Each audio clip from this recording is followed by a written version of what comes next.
Hello champions, welcome to వేదాంత తెలుగు. నా పేరు అజయ్ కుమార్, మీ biology master teacher.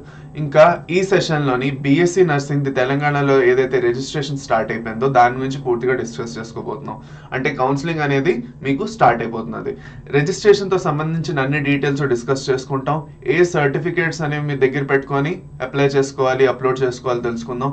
Last date ఎప్పటి వరకు మీరు అప్లై చేసుకోవచ్చు, ఏ జాగ్రత్తలు మీరు తీసుకోవాలి అప్లై చేసుకుంటున్నప్పుడు. ఇంకా last but not the least, ఎవరెవరు ఎలిజిబుల్ అవుతారు దీనికోసం అవన్నీ కూడా మనం డిస్కస్ చేసుకుంటాం. ఓకే, సో కట్ ఆఫ్స్ అనేవి కూడా ఇచ్చేసారు కాబట్టి, ఎలిజిబిలిటీ లిస్ట్ అనేది కూడా ఇచ్చారు కాబట్టి దాని గురించి కూడా కొంచెం డిస్కస్ చేసుకోబోతున్నాం. చాలా మంది స్టూడెంట్స్ కి కన్ఫ్యూజన్ వస్తున్నది, నాది కట్ ఆఫ్ లో రాలేదు కదా, సో ఏం చేయొచ్చు అనేసి. దాని గురించి కూడా చెప్పేసిస్తాను ఏం చేయొచ్చు అని. Okay, so that's about it. మొదలెడదాం మరి. So first of all, notification అనేది ఆల్రెడీ రిలీజ్ అయింది. ఓకే, సాటర్డే నైట్ అనేది జస్ట్ నోటిఫికేషన్ రిలీజ్ అయింది. ఇంకా నిన్న మార్నింగ్ నుంచి ఆల్రెడీ మనకి స్టార్ట్ అయిపోయింది. Okay, so it has started on 20th August 2023. నిన్న మార్నింగ్ 8 o'clock నుంచి స్టార్ట్ అయిపోయింది. పొద్దున్న 8 గంటల నుంచి మీకు రిజిస్ట్రేషన్ స్టార్ట్ అయిపోయి దేంట్లో tsparamed.tschhe.in. ఓకే, సో ఒక ఇంపార్టెంట్ విషయం ఏంటి అంటే, చాలా మంది స్టూడెంట్స్ అడుగుతున్నారు ఇప్పుడు ఈ బీఎస్సీ నర్సింగ్ అనేది ఏదైతే ఉన్నదో దీని తర్వాత ఫిజియోథెరపీ ఇంకా పారామెడికల్ కోర్సెస్ ఎప్పుడంటే, పారామెడికల్ అడ్మిషన్స్ అని క్లియర్ గా ఇచ్చారు కాబట్టి ఇదే వెబ్సైట్ లోని ఒకసారి బీఎస్సీ నర్సింగ్ కంప్లీట్ అవగానే ఫిజియోథెరపీ ఇంకా పారామెడికల్ కోర్సెస్ తో సంబంధించిన అడ్మిషన్స్ కూడా ఇక్కడే జరగడానికి పూర్తిగా ఛాన్సెస్ ఉన్నాయి. సో ఎవరికైతే డౌట్స్ ఉన్నాయో ఫిజియోథెరపీ ఎప్పుడు రాబోతుంది, దాని తర్వాత paramedical courses such as medical lab technology అవనండి, లేదంటే అనస్థీషియా టెక్నాలజీ అవనండి, కార్డియాక్ కేర్ టెక్నాలజీ అవనండి, వీటన్నిటి గురించి అడుగుతున్నారు. సో అది కూడా ఇక్కడే జరుగుతుంది, ఈ వెబ్సైట్ లో tsparamed.tschhe.in లోనే జరుగుతుంది. KNRUHS వెబ్సైట్ లోనే నోటిఫికేషన్ కూడా రావడానికి ఎక్కువగా ఛాన్సెస్ ఉన్నాయి. That's about it. సో ఇక్కడ ఫస్ట్ ఆఫ్ ఆల్ మనం 1 by 1 నోటిఫికేషన్ ని బ్రేక్ డౌన్ చేయాలి. సో ఎలిజిబిలిటీ అవన్నీ మీకు ఆల్రెడీ తెలుసు. మీరు ఈ ఎంసెట్ అనేది క్లియర్ చేసి ఉండాలి. అది కాకుండా 10+2 ఇదే ఇంటర్ పాస్ అయ్యి ఉండాలి. దాని తర్వాత బేసిక్ గా intermediate vocational with bridge course in biological and physical sciences కూడా ఎలిజిబుల్. ఎవరైతే వొకేషనల్ కోర్స్ చేశారో, ఓకే, బ్రిడ్జ్ కోర్స్ తో పాటు బయాలజికల్ ఇంకా ఫిజికల్ సైన్సెస్ లో వాళ్ళు కూడా ఎలిజిబుల్ అవుతారు ఇందులోని. ఓకే, చాలా ఇంపార్టెంట్. సో చాలా మంది వొకేషనల్ కోర్స్ చేసిన వాళ్ళకి డౌట్ వస్తున్నది, నేను నర్సింగ్ కోసం ఎలిజిబుల్ అవుతానా లేదా అని. యు ఆర్ డెఫినెట్లీ ఎలిజిబుల్ అమ్మా. Okay, don't worry. ఇప్పుడు మీకు కట్ ఆఫ్ తో సంబంధించి వస్తే, ఆల్రెడీ మనకి ఎంసెట్ లోని ర్యాంకులు వచ్చేసాయి కాబట్టి ఎంసెట్ ది కట్ ఆఫ్స్ బట్టే ఉంది. సో జనరల్ కేటగిరీస్ కి 53,257 ర్యాంక్ వరకు ఎవరైతే స్టూడెంట్స్ ఉన్నారో వాళ్ళకి, they including EWS, only those students will be eligible for applying. దాని తర్వాత ఎస్సీ ఎస్టీ ఓబీసీ క్యాండిడేట్స్ ఎవరైతే ఉన్నారో 63,988 ర్యాంక్ తో వరకు చూసుకున్నట్లయితే, ఈ ర్యాంక్ లో ఉన్న స్టూడెంట్స్ ఎవరైతే ఉన్నారో ఈ కేటగిరీలోని they will be eligible. And persons with disability OC PWD వాళ్ళకి 58,582. ఇప్పుడు మీలో చాలా మంది స్టూడెంట్స్ అడుగుతారు, ఈ పర్టికులర్ కట్ ఆఫ్ ఏదైతే ఉందో అది సీట్ కోసమా, అంటే ఈ కట్ ఆఫ్ లోపు నా ర్యాంక్ ఉంటే నాకు ఇంక సీట్ వచ్చేస్తుందా అని. కాదు, ఈ కట్ ఆఫ్ లోపు ఉంటే మీరు కౌన్సిలింగ్ లో పార్టిసిపేట్ చేయొచ్చని, మీరు కౌన్సిలింగ్ కోసం ఎలిజిబుల్ అని. ఇప్పుడు ఇంకొక క్వశ్చన్ ఏంటంటే, ఈ పర్టికులర్ ర్యాంక్ లోపు మీది ర్యాంక్ లేదు. ఫర్ సపోజ్ మీ 53,257 కాదు, మీది 54,000 ఉంది. ఓకే, జనరల్ లో ఉండి, లేదంటే ఎస్సీ ఎస్టీలో ఉండి మీ ర్యాంక్ 70,000 వరకు ఉన్నది. ఓకే, సో అలా అయినప్పుడు మనకి ఏంటి ఆప్షన్స్ ఉన్నాయి అసలు? మేము ఎప్పుడైనా మేము జస్ట్ అప్లై చేసేయచ్చా చూద్దామా అంటే, అప్లై చేసినా మీరు ఎలిజిబుల్ కారు కాబట్టి మీ అప్లికేషన్ కౌంట్లోకి తీసుకోరమ్మా. ఫస్ట్. రెండోది ఏంటంటే, ఆంధ్రాలో ఎలా అయితే కొన్ని రిలాక్సేషన్స్ చేసి ఒక రివైజ్డ్ ఎలిజిబిలిటీ లిస్ట్ అనేది రిలీజ్ చేశారు YSR university of health sciences website లోని, సిమిలర్ గానే కేఎన్ఆర్యుహెచ్ఎస్ వెబ్సైట్ లో కూడా ఒక రివైజ్డ్ ఎలిజిబిలిటీ లిస్ట్ రావడానికి ఛాన్సెస్ ఉన్నాయి. సో ఫర్ సపోజ్ ఆ రివైజ్డ్ ఎలిజిబిలిటీ లిస్ట్ వచ్చింది అనుకోండి, అక్కడ మీ ర్యాంక్ అనేది ఏదైతే ఉన్నదో అది మళ్ళీ కొంచెం రీవ్యాంప్ చేస్తారు, ఈ కట్ ఆఫ్స్ రీవ్యాంప్ చేస్తారు. 54,000-55,000 వరకు కూడా వెళ్ళొచ్చు జనరల్ కేటగిరీ 53 నుంచి. ఓకేనా, సో ఇలా జరగడానికి ఛాన్సెస్ ఉన్నాయి. సేమ్ ఎస్సీ ఎస్టీ ఓబీసీ కూడా 65,000 వరకు. దాని తర్వాత పర్సన్స్ విత్ డిసబిలిటీకి చేంజ్ చేయలేదు అక్కడ, మేబీ చేంజ్ చేసి 60,000 వరకు చేయొచ్చు. Maybe we are just expecting it. 1,500 to 2,000 ranks కి వాళ్ళు ఇంకా ఎక్స్ట్రాగా ఎలిజిబిలిటీని అలౌ చేయొచ్చు. సో ఇది ఎప్పుడు జరగచ్చు అంటే దానికి ఇంకా టైం ఉన్నది. We have to wait for that notification. Until then keep looking for that notification. అది అనమాట. ఓకే, అది. సో ఫర్దర్ మనం వెళ్తూ ఈ తర్వాత మనం మాట్లాడుకున్నట్లయితే ఏజ్ ఎంత అయితే ఉండాలంటే 31st December 2023 కల్లా మీ ఏజ్ 17 అయ్యి ఉండాలి. Then you're eligible. This is the age eligibility criteria. Okay, అది అనమాట. ఒకసారి రిజిస్ట్రేషన్ చేయడానికి మీకు 2500 రూపీస్ పడుతుంది ఓసీ, ఇంకా బీసీ క్యాండిడేట్స్కి అయితే 2000 పడుతుంది. Okay, 2500 for OC and BC candidates and 2000 for SC ST candidates. Okay, గుర్తుపెట్టుకోండి, ఇది మీది అప్లికేషన్ ఫీజు.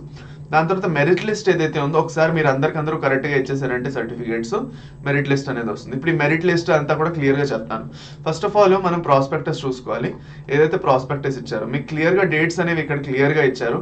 19th నోటిఫికేషన్ వచ్చింది. 20th మార్నింగ్ 8 గంటల నుంచి మీకు నోటిఫికేషన్ వచ్చేయడం వల్ల స్టార్ట్ అయిపోయింది రిజిస్ట్రేషన్. లాస్ట్ డేట్ వచ్చేసి 31 August. 31st August 2023 evening 5 PM, సాయంత్రం 5 గంటల వరకు మీకు టైం ఉంది. 31 ఆగస్ట్ వరకు. అప్పటిలోపు మీరు మీ రిజిస్ట్రేషన్ ని కంప్లీట్ చేసుకోవడానికి పూర్తిగా ట్రై చేయండి. నేనైతే చెప్తాను రాబోయే 2-3 రోజుల్లోనే కంప్లీట్ చేసుకోండి, as soon as possible. As far we can see ఎక్కువ లేట్ చేయొద్దు, అది అనమాట. దాని తర్వాత మెరిట్ లిస్ట్, వెబ్ ఆప్షన్స్ అనేవి తర్వాత ఓపెన్ అవుతాయి.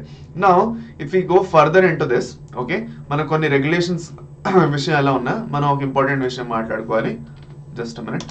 ఓకే, దట్ ఈస్ ఆన్లైన్ అప్లికేషన్లోని మనకి ఏ సర్టిఫికేట్స్ ఇవ్వాలి ఏమిటి అది. Okay, so first of all categorization of seats చూస్తే, ఓకే, మనకి ప్రైవేట్ ఇన్స్టిట్యూషన్లో 60% ఆఫ్ సీట్స్ మనకి కౌన్సిలింగ్ కింద వస్తాయి. మిగతా 40% ఏంటి అంటే మేనేజ్మెంట్ కోటా అనమాట. అర్థమైందా? అది అనమాట. గవర్నమెంట్ కాలేజ్లో 100% సీట్స్ స్టూడెంట్స్కి, కాకపోతే ప్రైవేట్ కాలేజ్లో 60% సీట్స్ ఏవైతే ఉన్నాయో అవి మాత్రమే స్టూడెంట్స్కి, మిగతా 40% స్టూడెంట్స్ మేనేజ్మెంట్ కోటా. ఇప్పుడు చాలా మంది స్టూడెంట్స్కి ఇదే కన్ఫ్యూజన్. ఓకే, నేను ఎలిజిబిలిటీ లిస్ట్లో రాలేదు కదా, సో దీన్ని బట్టి నాకు ఇంకా ఆప్షన్ లేదా అంటే అలాగ లేదు. మీరు ఫర్ సపోజ్ ఎలిజిబిలిటీ లిస్ట్లో లేకపోయినా 40% ఏవైతే మేనేజ్మెంట్ కోటా సీట్స్ ఉన్నాయో దాంట్లో మీరు డెఫినెట్గా వెళ్ళొచ్చు. దీనికోసం మీరు మేనేజ్మెంట్ కోటా సీట్స్కి వెళ్ళడానికి ఎంసెట్లో క్వాలిఫై అయ్యి ఉంటే చాలు. వీళ్ళు ఇచ్చిన ఎలిజిబిలిటీ లిస్ట్లో మీ పేరు రాకపోయినా మీరు ఎంసెట్లో క్వాలిఫై అయ్యి ఉంటే మీరు ఈ 40% మేనేజ్మెంట్ కోటా సీట్స్కి ఈజీగా ఎలిజిబుల్ అవుతారు, డెఫినెట్లీ అడ్మిషన్ పొందొచ్చు. So don't worry about it. Okay, అది అనమాట. దాని తర్వాత మెయిన్ మనకి ఏ ఇంపార్టెంట్ సర్టిఫికేట్స్ మీకు ఉండాలో దాని గురించి మాట్లాడుకోవాలి. First TS EAMCET hall ticket ఉండాలి మీకు. దాని తర్వాత ర్యాంక్ కార్డ్ ఉండాలి. ఓకే, దాని తర్వాత ఎస్ఎస్సి సర్టిఫికేట్ ఉండాలి, బర్త్ సర్టిఫికేట్ అంటే ప్రూఫ్ ఆఫ్ బర్త్ అనమాట. దాని తర్వాత మెమోరాండమ్ ఆఫ్ మార్క్స్, ఏదైతే మీది ఇంటర్ది మార్క్స్ మెమో ఉన్నదో అది. దాని తర్వాత స్టడీ సర్టిఫికేట్స్ 6వ తరగతి నుంచి 10వ తరగతి వరకు. దాని తర్వాత స్టడీ సర్టిఫికేట్స్ ఇంటర్మీడియట్ది, transfer certificate, latest caste certificate, SC ST లేదంటే ఓబీసీలో బీసీఏ బీసీడీ ఏదైనా ఉన్నారు మీరు, ఈడబ్ల్యూఎస్లో ఉన్నారు అది. దాని తర్వాత పేరెంటల్ సర్టిఫికేట్, ఈడబ్ల్యూఎస్ అని చెప్పాను. Bridge course certificate, for suppose మీరు ఏమైనా బ్రిడ్జ్ కోర్స్ చేసి ఉంటే, అంటే వొకేషనల్ కోర్స్ చేశారు మీరు, వొకేషనల్గా కంప్లీట్ చేశారు అంటే బ్రిడ్జ్ కోర్స్ సర్టిఫికేట్ ఒకటి ఉండాలి. సో అదొకటి ఉండాలి మీ దగ్గర. రెసిడెన్స్ సర్టిఫికేట్ చాలా చాలా చాలా చాలా ఇంపార్టెంట్. మీకు తెలంగాణ నుంచి అప్లై చేస్తున్నా, ఆంధ్ర నుంచి అప్లై చేస్తున్నా, రెసిడెంట్ సర్టిఫికేట్ అనేది మ్యాండేటరీ, చాలా ఇంపార్టెంట్ అది. చాలా మంది అంటారు ఇక్కడ మ్యాండేటరీ అని వీళ్ళు రాయలేదు. ఓకే, కాకపోతే మీరు అది ఇవ్వడం నేను అనుకున్నాకైతే చాలా important. It will be a game changer. చాలా మంది ఆ రెసిడెంట్ సర్టిఫికేట్ ఇవ్వట్లేదని వాళ్ళు డిస్క్వాలిఫై అవ్వడం కూడా జరిగింది. So I don't want you to be ఇక్కడ మ్యాండేటరీ అని రాయలేదు కదా, సో అవసరమా అనేసి. డెఫినెట్లీ అవసరమే. దాని తర్వాత Aadhaar card, latest passport size photo, ఇంకా సిగ్నేచర్, అది అనమాట. ఓకే, సో బేసిక్గా చూసుకున్నట్లయితే అన్నిటిది సైజ్ 500 KB మినిమం ఉండాలి మీది. ఓకే, దాని తర్వాత 500 KB కన్నా ఎక్కువ యాక్సెప్ట్ అవుతుంది. ఇంకా ఫోటో ఇంకా సిగ్నేచర్ది 100 KB లోపు అయిపోవాలి. జేపీజీ జేపీఈ ఫార్మాట్లో ఉండాలి. మిగతా డాక్యుమెంట్స్ అన్ని PDF ఫార్మాట్లో మీరు ఇవ్వాలి. ఇప్పుడు మనం first of all TS paramed TSC ఈ వెబ్సైట్లో వెళ్తే మొబైల్ ఇంక ఈమెయిల్ రిజిస్ట్రేషన్ ఫస్ట్ చేసుకుంటారు మీరు. మొబైల్ ఈమెయిల్ రిజిస్ట్రేషన్లో first branch, roll number, rank, date of birth, mobile number confirm చేయండి. ఓకే, చేసిన తర్వాత అన్నీ అయిన తర్వాత ఒక ఓటీపీ వస్తుంది మీకు. ఆ ఓటీపీ ఎంటర్ చేసిన తర్వాత వ్యాలిడేట్ చేయండి దాన్ని. ఒకసారి వ్యాలిడేట్ అనే బటన్ మీరు నొక్కగానే మీది మొబైల్ నెంబర్ ఇంక ఈమెయిల్ ఐడి సక్సెస్ఫుల్గా కంప్లీట్ అయిపోతుంది, రిజిస్టర్ అవ్వడం. ఒకసారి రిజిస్ట్రేషన్ కంప్లీట్ అయిన తర్వాత నెక్స్ట్ మీరు క్యాండిడేట్ రిజిస్ట్రేషన్కి వెళ్తారు. క్యాండిడేట్ రిజిస్ట్రేషన్కి వెళ్ళి roll number, date of birth, mobile number, ఏదైతే కాస్ట్ కేటగిరీ ఉందో అది క్యాప్చా కంప్లీట్ చేసి మళ్ళీ వ్యాలిడేట్ చేస్తారు. వ్యాలిడేట్ చేసిన తర్వాత ఓకే మీరు ఫర్దర్ వెళ్ళి కంప్లీట్ అది చేసి పేమెంట్ అది చేస్తే మీకు పేమెంట్ రిఫరెన్స్ నెంబర్ అది పంపిస్తారు. ఓకే, ఇది వచ్చేస్తుంది మీకు. ఆఫ్టర్ పేమెంట్ ఓకే మీకు ఇలా వచ్చేస్తుంది రిఫరెన్స్ నెంబర్ ఎంత, మీ పేమెంట్ అయింది. దాని తర్వాత రిజిస్ట్రేషన్ ఫామ్కి ఫర్దర్ మళ్ళీ వెళ్ళి రిజిస్ట్రేషన్ కంప్లీట్ చేసుకోండి. ఇక్కడ మీరు ఏం చేయాలి అంటే మీ రోల్ నెంబర్ నుంచి 1 by 1 అన్ని డీటెయిల్స్ మీరు ఇవ్వాలి. మీ పర్సనల్ డీటెయిల్స్ ఏవైతే ఉన్నాయో, candidate name, father name, cost, sub category ఏంటి, ఎక్కడ మీ అడ్రస్, అవన్నీ చెప్తారు. దాని తర్వాత hall ticket number, SSC hall ticket number, ఎప్పుడు పాస్ అయ్యారు ఎస్ఎస్సిలోని, ఇంటర్ ఎప్పుడు పాస్ అయ్యారు, దాని తర్వాత ఇవన్నిటివి ఏవైతే మార్క్స్ ఉన్నాయో క్లియర్గా మీరు ఇక్కడ రాయాలి. నేమ్ ఆఫ్ ద స్కూల్తో పాటు మీరు అన్నీ రాయాలి. అర్థమైందా? 6 నుంచి ఇంటర్ సెకండ్ ఇయర్ వరకు. ఓకే, అది అనమాట. 1 by 1 ఏమైనా ఫొటోస్ ఇక్కడ మీరు అప్లోడ్ చేయాలనుకుంటే డాక్యుమెంట్స్ అప్లోడ్ చేయొచ్చు. దాని తర్వాత ఫర్దర్ వెళ్ళి number of subjects to be entered against course ఇక్కడ క్లియర్గా ఇచ్చారు. అదర్ స్టేట్ కోర్స్ అయితే 4 subjects are mandatory. Okay, CBSE అయితే 3 subjects, inter vocational with bridge course 2 subjects, diploma in physiotherapy 6 subjects are mandatory. Okay, ఇది అనమాట బేసిక్గా number of subjects ఏదైతే మీరు ఎంటర్ చేయాలో అది అనమాట. సో దాని తర్వాత ఫర్దర్ వెళ్ళి సేవ్ అండ్ ఎగ్జిట్ బటన్ నొక్కుతారు. ఎగ్జిట్ బటన్ నొక్కి మీరు ఇవన్నీ ఏవైతే సర్టిఫికేట్స్ 1 by 1 ఉన్నాయో అవి కంప్లీట్ చేస్తారు. ఆ పేజ్ కంప్లీట్ అయిపోయింది, నెక్స్ట్ పేజ్కి వెళ్తారు మీరు. ఇవన్నీ అయిన తర్వాత మీరు కంప్లీట్ చేసేస్తారు. కంప్లీట్ చేసిన తర్వాత ఒక శాంపుల్ షీట్ వచ్చేస్తుంది. శాంపుల్ షీట్ చాలు, ఫిల్డ్ ఇన్ అప్లికేషన్ది ఒక ప్రాపర్ షీట్ వస్తుంది. ఇది మీరు కంప్లీట్ చేస్తారు, మీది పేమెంట్ కూడా కంప్లీట్ అయిపోయింది అనేసి వచ్చేస్తుంది. మెయిన్ చాలా ఇంపార్టెంట్, వాళ్ళు ఇక్కడ మెన్షన్ చేస్తున్నారు. ఇక్కడ కూడా మళ్ళీ ఇప్పటివరకు చాలా సార్లు అన్నారు, do not use mobiles, tabs and iPads. వీటి ట్యాబ్లోని, మొబైల్లోని, ఐప్యాడ్లోని చేయకండి. కరెక్ట్ ప్రాపర్గా డెస్క్టాప్ కంప్యూటర్ లేదంటే ల్యాప్టాప్, ఇంటర్నెట్ ఎక్స్ప్లోరర్ ఏదైతే Google Chrome, Mozilla Firefox కూడా కాదు, ఇంటర్నెట్ ఎక్స్ప్లోరర్లో it will work the best. So దగ్గర ఉన్న కెఫేలోనే మీ దగ్గర సిస్టమ్ ఉన్నా, ల్యాప్టాప్ ఉన్నా, ఎవరి దగ్గరైనా అడగండి, చేయండి. ఫాల్స్ ఇన్ఫర్మేషన్ ఎంటర్ చేయకండి. మిమ్మల్ని ఏకంగా పూర్తిగా బ్యాన్ చేసేస్తారు. అటెండ్ అవని ఇయర్ కౌన్సిల్ని క్రిమినల్ యాక్షన్ కింద చూసుకుంటారు. సో చాలా కేర్ఫుల్గా సర్టిఫికేట్స్ని ఫిల్ చేయండి, ఇంకా అప్లోడ్ చేయండి. స్లో ఇంటర్నెట్ ఫెసిలిటీ దగ్గరికి వెళ్ళకండి. ఇంకా మీ మొబైల్ నెంబర్ ఏదైతే ఉందో మీదేయండి, ఈమెయిల్ ఐడి కూడా మీదేయండి, లేదంటే దాని తీయండి, దేనిదైతే మీ దగ్గర పాస్వర్డ్ ఉందో, యాక్సెస్ ఉందో. ఓకే, అది అనమాట. ఏవైతే కాస్ట్ సర్టిఫికేట్స్ ఉన్నాయో దాంతో సంబంధించినవన్నీ ఇక్కడ ఏవైతే ఫార్మాట్స్ ఉన్నాయో ఎనెక్షర్స్ అవన్నీ క్లియర్గా ఇక్కడ ఇచ్చారు ఎలా ఉండాలో. ఓకే, సో డెఫినెట్లీ మీరు చూసుకోవచ్చు ఇది. Okay, simple as that. So మళ్ళీ రిపీట్ చేస్తున్నాను, ఎవరైతే యాక్చువల్గా ఇక్కడ వీళ్ళు మెన్షన్ చేసిన ర్యాంక్స్ ఏవైతే ఉన్నాయో మీరు ఇక్కడ చూసుకున్నట్లయితే ఈ ర్యాంకుల్లోపు మీద ఉంటే మీరు కౌన్సిలింగ్కి ఎలిజిబుల్ అవుతారు. లేదు ఈ ర్యాంకుల్లో మీరు లేరు అన్నా కూడా you are eligible for the 40% of seats in the private colleges ఏవైతే మేనేజ్మెంట్ కోటాలో ఉన్నాయో. So don't worry. ఓకే, అది అనమాట. So that's all from my side champions. Last date అనేది 31 ఆగస్టు సాయంత్రం 5 గంటల వరకు 2023.